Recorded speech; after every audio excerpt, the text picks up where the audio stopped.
Seigneur soit avec vous. et avec votre esprit. Bien, chers amis, soyez les bienvenus à cette Eucharistie, en action de grâce au Seigneur, qui nous montre au jour le jour ses bienfaits et sa miséricorde.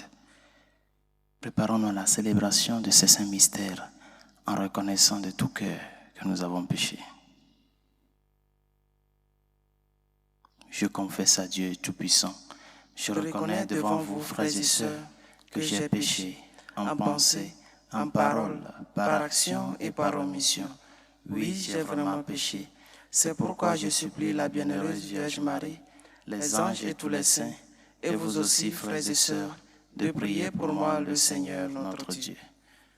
Que Dieu Tout-Puissant nous fasse miséricorde, qui nous pardonne tous nos péchés et nous conduise à la vie éternelle. Amen. Seigneur, prends pitié. Seigneur, prends pitié. Ô Christ, prends pitié. Ô Christ, prends pitié. Seigneur, prends pitié. Seigneur, prends pitié. Prions le Seigneur. Seigneur, source de tout bien, réponds sans te lasser à notre appel. Inspire-nous ce qui est juste, aide-nous à l'accomplir. Par Jésus le Christ, notre Seigneur et notre Dieu, qui vit et règne avec toi le Saint-Esprit, maintenant et pour les siècles des siècles. Amen.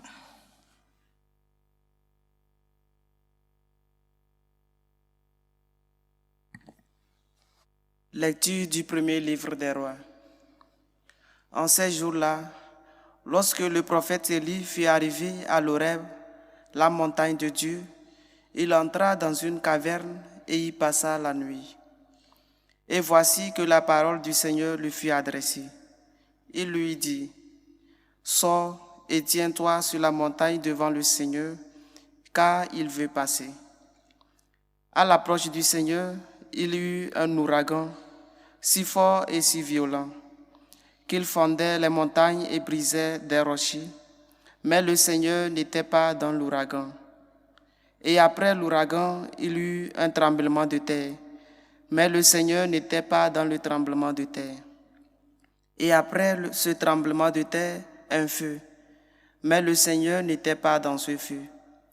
Et après ce feu, le murmure d'une brise légère. Aussitôt qu'il l'entendit, Élie se couvrit de visage avec son manteau. Il sortit et se tint à l'entrée de la caverne. Alors il entendit une voix qui disait, « Que fais-tu là, Élie ?»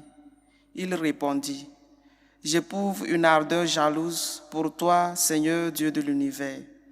Les fils d'Israël ont abandonné ton alliance, renversé tes autels et tué tes prophètes par l'épée. Moi, je suis le seul à être resté et ils cherchent à prendre ma vie. » Le Seigneur lui dit, « Repars vers Damas par le chemin du désert. Arrivé là, tu consacreras par l'onction Asaël comme roi de Syrie, puis tu consacreras Jéhu, fils de Namsi, comme roi d'Israël, et tu consacreras Élisée, fils de Shaphat, Abel-Ménola, comme prophète pour te succéder. » Parole du Seigneur. Rendons grâce à Dieu. C'est ta face, Seigneur, que je cherche. C'est ta face, Seigneur, que je cherche. Écoute, Seigneur, je t'appelle. Pitié, réponds-moi. Mon cœur m'a redit ta parole. Cherchez ma face. C'est ta face, Seigneur, que je cherche. C'est ta face, Seigneur, que je cherche. Ne me cache pas ta face. N'écarte pas ton serviteur avec colère. Tu restes mon secours. C'est ta face, Seigneur, que je cherche. Mais j'en suis sûr, je verrai les bontés du Seigneur sur la terre des vivants. Espère le Seigneur, sois fort et prends courage. Espère le Seigneur. C'est ta face, Seigneur, que je cherche.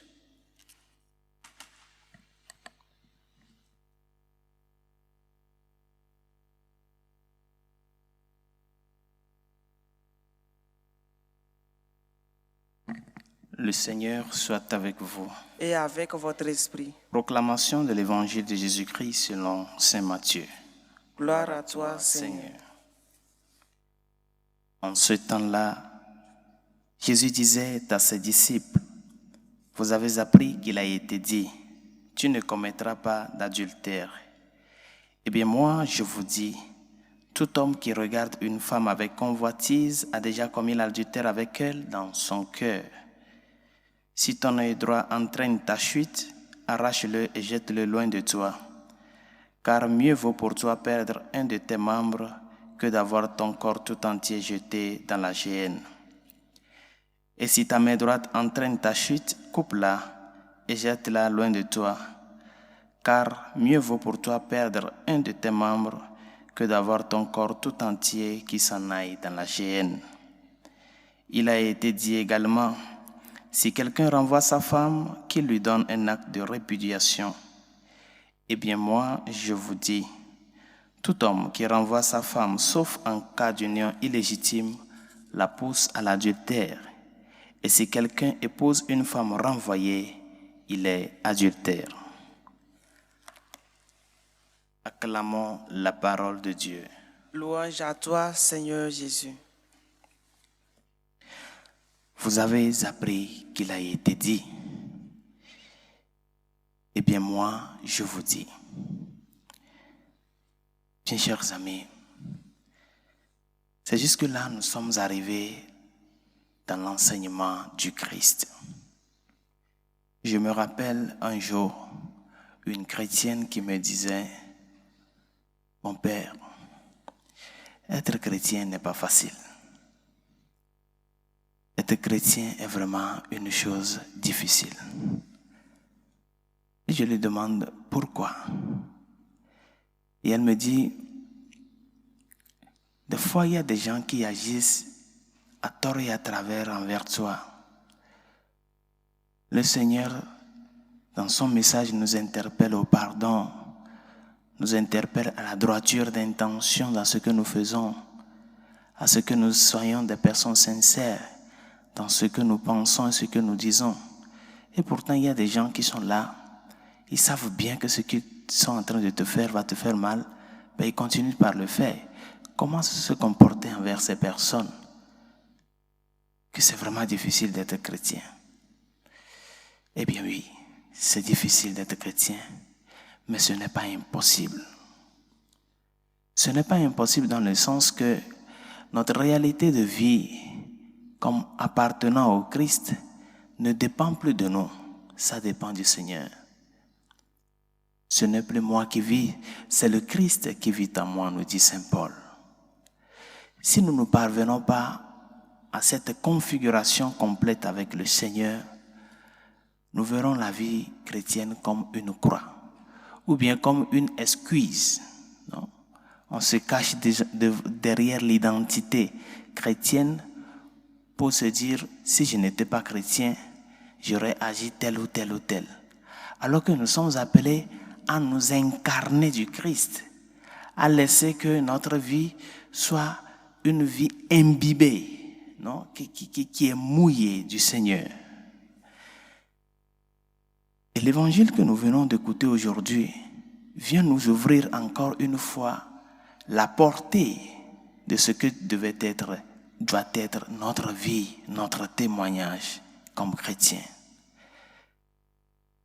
La révélation a été faite dans une logique de progressivité. Non? Quelque chose qui est en train de progresser signifie qu'il y a un horizon auquel cette logique doit y parvenir. Et l'horizon, c'est le Christ. Nous qui avons connu le Seigneur, nous ne sommes plus des membres de l'Ancien Testament. Nous ne sommes plus attachés à la loi antique. Nous sommes maintenant appelés à nous ouvrir à la loi nouvelle du Christ. Et cette loi nouvelle nous amène à nous compliquer la vie. C'est-à-dire qu'il y a une certaine complication que l'homme doit vivre par rapport à son identité de chrétien. Et c'est pour cela le Seigneur, tout Dieu qu'il est, vient marteler son enseignement avec un sceau de divinité. Vous avez appris qu'il a été dit, eh bien moi, je vous dis. Quelqu'un quelque part peut dire, quelle audace, celle du Seigneur. Eh bien oui, parce qu'il est Dieu. Et c'est seulement lui qui peut parler de cette manière. Je suis venu rendre la loi à sa plénitude. Je ne suis pas venu abolir, mais accomplir, comme nous l'avons écouté ces derniers jours. Et c'est cette logique d'accomplissement qui amène le Seigneur à pouvoir faire sien le message, à nous dire que ce qu'il est en train de nous enseigner n'est pas seulement une réalité légale reçue de quelque part, mais c'est lui-même qui l'enseigne. Il y a l'identité de la personne du Christ dans l'enseignement qu'il nous donne. C'est sa personne qui se transforme en message pour nous. Mes chers amis, c'est à cela que nous sommes arrivés. Comment est-ce que tu accueilles le message du Christ? Dans notre monde d'aujourd'hui, il y a tellement beaucoup de chrétiens de face, ou bien des chrétiens de dimanche, ou bien des chrétiens de funérailles, ou bien des chrétiens de jours de fête. Tout ça là, pour le moment, il n'y a pas de problème. Mais est-ce que la vie que nous menons dans ces contextes-là est une vie qui peut vraiment témoigner que notre appartenance du Christ est une appartenance sincère, parfaite et concrète? Et c'est pour cela que le Seigneur t'invite à pouvoir faire cet examen de conscience. Je t'ai dit telle chose, je t'ai enseigné tel message. Comment est-ce que ta vie est par rapport à cet enseignement-là? Parce que cet enseignement est vie. Ce n'est pas un message quelconque. Ce n'est pas quelque chose qui est sorti comme ça de quelqu'un qui ne sait de quoi il parle. L'enseignement du Christ, c'est pour la vie. Et c'est pour cela qu'il vient nous dire que la réalité de la morale qu'engendre l'enseignement du Seigneur ne traite pas seulement des choses superficielles. Notre vie comme chrétien ne doit pas être quelque chose de face, mes chers amis. Mais nous sommes appelés à contrôler notre intérieur et notre intention dans ce que nous faisons. L'intériorité et l'intentionnalité. Ce sont les deux messages et les deux enseignements que le Seigneur vient nous donner aujourd'hui par rapport à notre vie quotidienne. Qu'est-ce que tu penses avant d'agir? Quel est ton intérieur? Comment est ton intérieur par rapport à ce que tu affiches dans l'extérieur? Est-ce qu'il y a une cohérence dans ce que tu penses en toi et ce que tu fais? Ou bien tu es seulement en train de rire aux gens et pourtant tu es aigri en toi envers ces personnes? Ou bien tu as d'autres intentions et pourtant tu te fais le saint devant les hommes? Vous avez appris qu'il a été dit, et moi je vous dis. Bien chers amis, le Seigneur nous invite aujourd'hui à pouvoir replanter notre vie comme chrétiens à la lumière de ce que nous vivons dans notre intérieur et de ce que nous pensons. Que notre intention et notre sens d'intériorité reflètent ce que nous faisons à l'extérieur. Parce que notre vie est déjà immergée dans le Christ. Et le Seigneur, il a donné tout. Il a fait tout pour notre bien.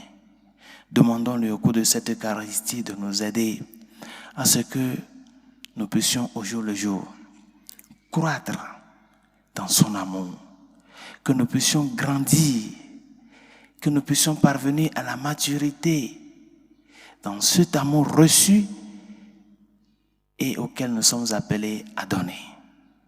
Parce que c'est en cela, bien chers amis, que nous sommes en train de faire le pas des amis du Christ. Non pas des grands pas, non pas des pas extraordinaires, mais que la réalité de la quotidienneté la réalité de la vie quotidienne nous amène au jour le jour à reconnaître que la vie chrétienne n'est pas impossible, bien que cela engendre une certaine difficulté de par notre commodité et plaisir, mais ce n'est pas impossible pour nous. Parce que ce que le Seigneur nous demande, il sait que nous sommes capables d'y parvenir, que sa grâce nous aide et que sa miséricorde nous réconforte afin que nous soyons ces flambeaux de son amour au milieu de son peuple.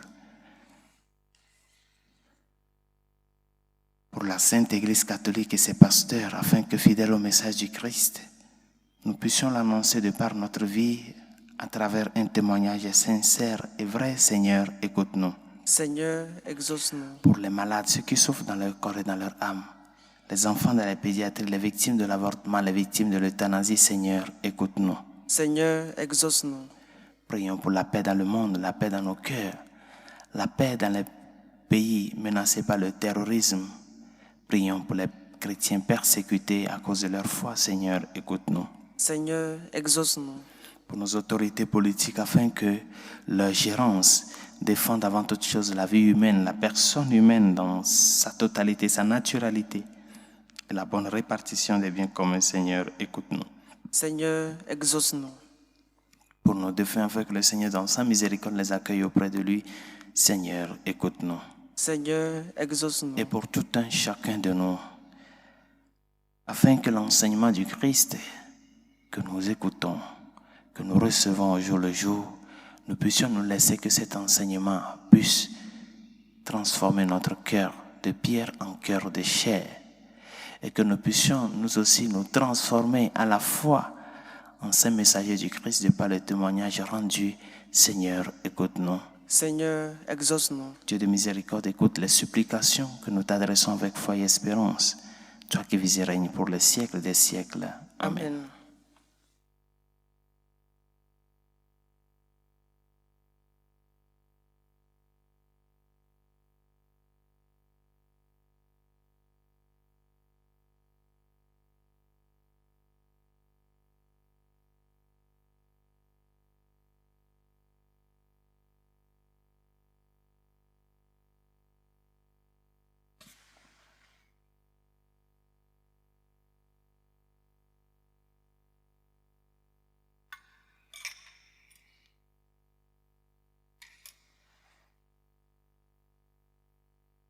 Tu es béni, Seigneur, Dieu de l'univers. Nous avons reçu de ta bonté le pain que nous te présentons. Fruit de la terre et du travail des hommes, il deviendra pour nous le pain de la vie. Béni soit Dieu maintenant et toujours. Tu es béni, Seigneur, Dieu de l'univers. Nous avons reçu de ta bonté le vin que nous te présentons. Fruit de la vigne et du travail des hommes, il deviendra pour nous le vin du royaume éternel. Béni soit Dieu maintenant et toujours.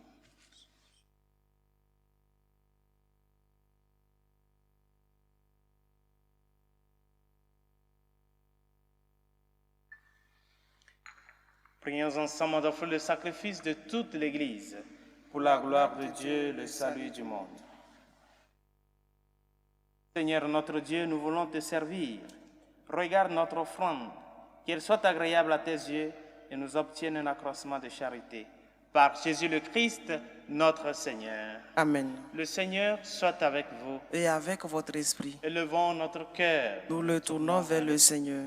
Rendons grâce au Seigneur, notre Dieu. Cela est juste et bon. Vraiment, il est juste et bon de te rendre gloire, de t'offrir notre action de grâce toujours et en tout lieu, à toi, Père très saint, Dieu éternel et tout-puissant, par le Christ notre Seigneur. En lui, tu as voulu que tout soit rassemblé et tu nous as fait partager la vie qu'il possède en plénitude. Lui qui est vraiment Dieu, il s'est anéanti pour donner au monde la paix par le sang de sa croix. Élevé au-dessus de toute créature, il est maintenant le salut pour tous ceux qui écoutent sa parole. C'est pourquoi avec les anges et tous les saints, nous proclamons ta gloire en chantant d'une seule voix.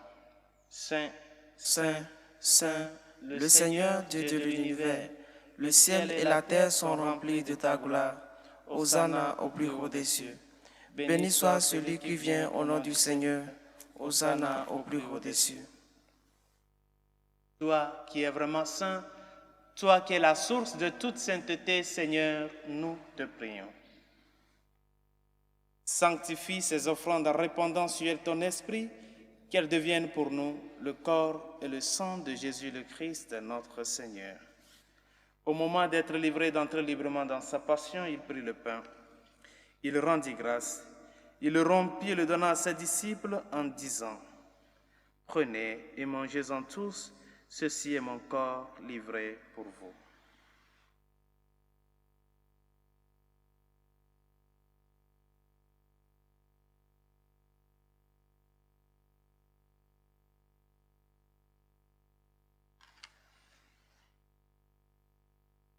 De même, à la fin du repas, il prit la coupe. De nouveau, il rendit grâce et la donna à ses disciples en disant : « Prenez et mangez-en tous et buvez-en tous, car ceci est la coupe de mon sang, le sang de l'alliance nouvelle et éternelle, qui sera versé pour vous et pour la multitude en rémission des péchés. Vous ferez cela en mémoire de moi. »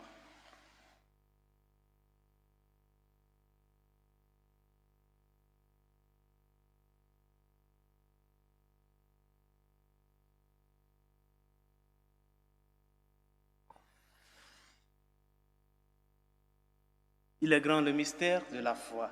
Nous annonçons ta mort, Seigneur Jésus. Nous proclamons ta résurrection. Nous attendons ta venue dans la gloire. Faisant ici mémoire de la mort et de la résurrection de ton Fils, nous t'offrons, Seigneur, le pain de la vie et la coupe du salut, et nous te rendons grâce car tu nous as choisis pour servir en ta présence. Humblement, nous te demandons qu'en ayant part au corps et au sang du Christ, nous soyons rassemblés par l'Esprit Saint en un seul corps. Souviens-toi, Seigneur, de ton Église répandue à travers le monde. Fais-la grandir dans ta charité avec le pape François, notre évêque Carlos et tous ceux qui ont la charge de ton peuple. Souviens-toi aussi de nos frères qui se sont endormis dans l'espérance de la résurrection, de Fortune, Martin, Jonas, Benjamin, nos familiers et amis défunts, et de tous les hommes qui ont quitté cette vie. Reçois-les dans ta lumière auprès de toi. Sur nous tous, enfin, nous implorons ta bonté. Permets qu'avec la Vierge Marie, la bienheureuse Mère de Dieu, Saint Joseph, son très chaste époux, avec les apôtres et les saints de tous les temps qui ont vécu dans ton amitié, nous ayons part à la vie éternelle et que nous chantions ta louange par Jésus-Christ, ton Fils bien-aimé. Par lui, avec lui et en lui, à toi, Dieu le Père Tout-Puissant, dans l'unité du Saint-Esprit, tout honneur et toute gloire pour les siècles des siècles. Amen. Unis dans le même esprit, nous pouvons dire avec confiance la prière que nous avons reçue du Sauveur. Notre Père qui es aux cieux, que Ton nom soit sanctifié, que ton règne vienne, que ta volonté soit faite sur la terre comme au ciel. Donne-nous aujourd'hui notre pain de ce jour. Pardonne nos offenses comme nous pardonnons aussi à ceux qui nous ont offensés. Et ne nous laisse pas entrer en tentation, mais délivre-nous du mal. Délivre-nous de tout mal, Seigneur, et donne la paix à notre temps. Par ta miséricorde, libère-nous du péché. Rassure-nous devant les épreuves en cette vie où nous espérons le bonheur que tu promets et l'avènement de Jésus-Christ, notre Sauveur. Car c'est à toi qu'appartiennent le règne, la puissance et la gloire pour les siècles des siècles. Seigneur Jésus-Christ, tu as dit à tes apôtres, « Je vous laisse la paix, je vous donne ma paix. » Ne regarde pas nos péchés, mais la foi de ton Église. Pour que ta volonté s'accomplisse, donne-lui toujours cette paix et conduis-la vers l'unité parfaite, toi qui règnes pour les siècles des siècles. Amen. Que la paix du Seigneur soit toujours avec vous. Et avec votre esprit. Dans la charité du Christ, donnez-vous la paix.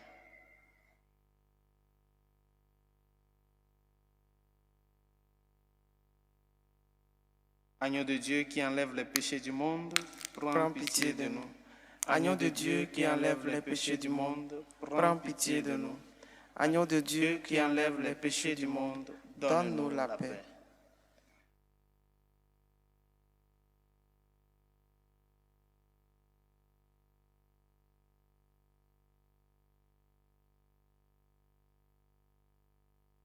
Heureux les invités au repas du Seigneur. Voici l'agneau de Dieu qui enlève les péchés du monde. Seigneur, je ne suis pas digne de te recevoir, mais dis seulement une parole et je serai guéri. Le corps et le sang du Christ nous gardent pour la vie éternelle. Amen.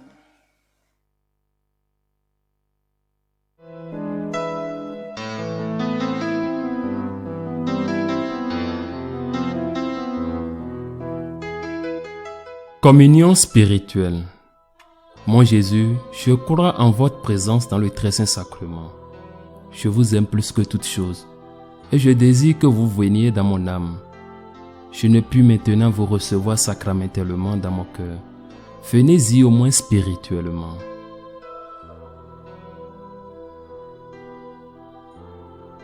Je vous embrasse comme si vous étiez déjà venu et je m'unis à vous tout entier. Ne permettez pas que j'aie jamais le malheur de me séparer de vous. Amen.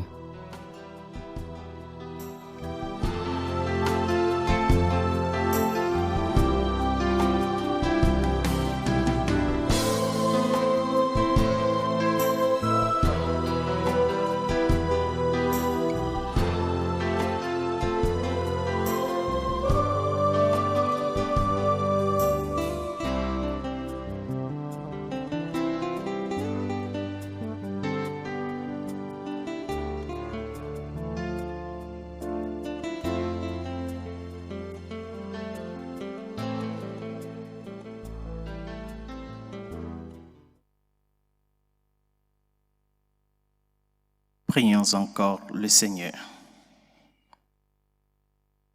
Dieu qui veut notre guérison, agis en nous par cette Eucharistie. Libère-nous de nos penchants mauvais, oriente notre vie vers le bien. Par Jésus le Christ, notre Seigneur. Amen. Le Seigneur soit avec vous. Et avec votre esprit. Et que Dieu Tout-Puissant et Miséricordieux vous bénisse, le Père, le Fils et le Saint-Esprit. Amen. Allez dans la paix du Christ. Nous rendons grâce à Dieu. Salut ô Reine, Mère de miséricorde, notre vie, notre douceur, notre espérance, salut. Enfants d'Ève exilés, nous crions vers vous. Vers vous nous soupirons, gémissant et pleurant dans cette vallée de larmes. Ô vous notre avocate, tournez vers nous vos regards miséricordieux, et après cet exil, montrez-nous Jésus, le fruit béni de vos entrailles. Ô clémence, ô miséricordieuse, ô douce Vierge Marie, priez pour nous, Sainte Mère de Dieu, afin que nous soyons rendus dignes des promesses du Christ.